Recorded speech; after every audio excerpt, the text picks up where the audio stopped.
Now, to get back, but this education and these forms of information sharing, this starts leading into certain areas of entertainment.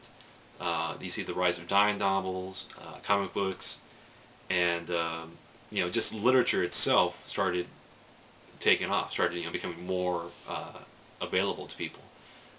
Where before you had all these stories that were written by wealthy people for wealthy people, basically. And they don't always translate to modern audiences because it's like, well, I don't have money, I don't have power, I don't have, it's like, you know, some of the good examples of this new emerging society and view of information entertainment or sharing was Mark Twain. Huckleberry Finn, couple, just this very down earthy, story, and it's a very it's a sharp change from older storytelling, especially in terms of language being used, where it's like it's actual the way it's written is like it doesn't make sense, but if you say it aloud, oh, then you understand just how the language is formed and spoken amongst just poorer people or people that they don't have formal educations in language.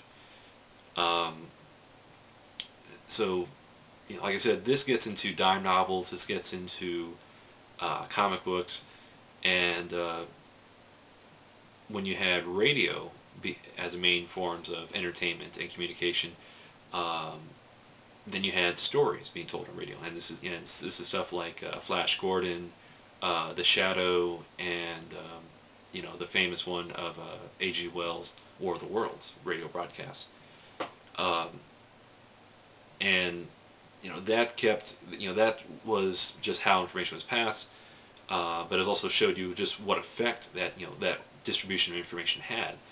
People took a radio broadcast of a story as literal and panicked as a result.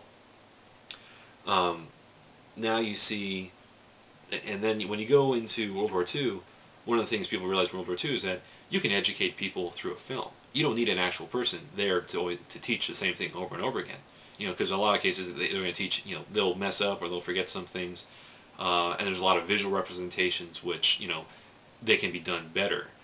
And so and they also realize that there are just some people that they can teach better than others. So this is and this is Ronald Reagan's big thing during World War II is that he was an actor, and they realized hey, let's get him to help us do these educational films for the military, because that was the other aspect. They realized they had people from everywhere, of all walks of life, all backgrounds, all sorts of different unique upbringings, and there was really very little unifying them. So I mean, they had to give them films on sex education.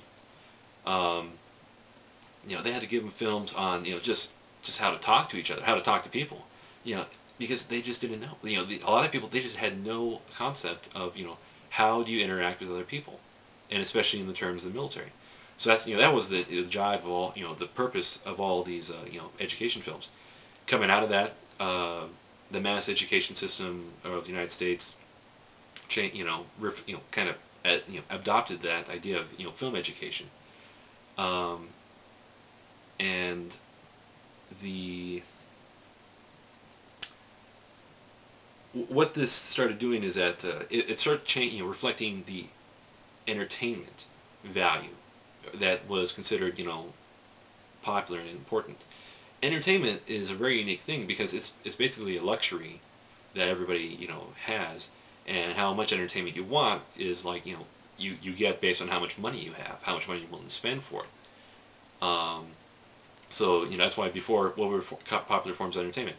Guy playing an instrument, maybe a guy singing, guy playing a harmonica, and gambling and playing cards, and talking.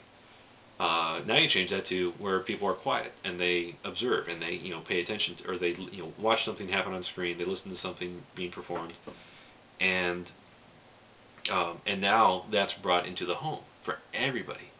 So as a result, you don't have to have a physical person always with, or you don't always have to have physical contact between people, because people can gain some social satisfaction. Because normally you gain social satisfaction by talking to other people. This is why people have friends. Because we like talking to other people. We like enjoying other people's company. You can limit that now by having television. You don't need to go out to have that social interaction.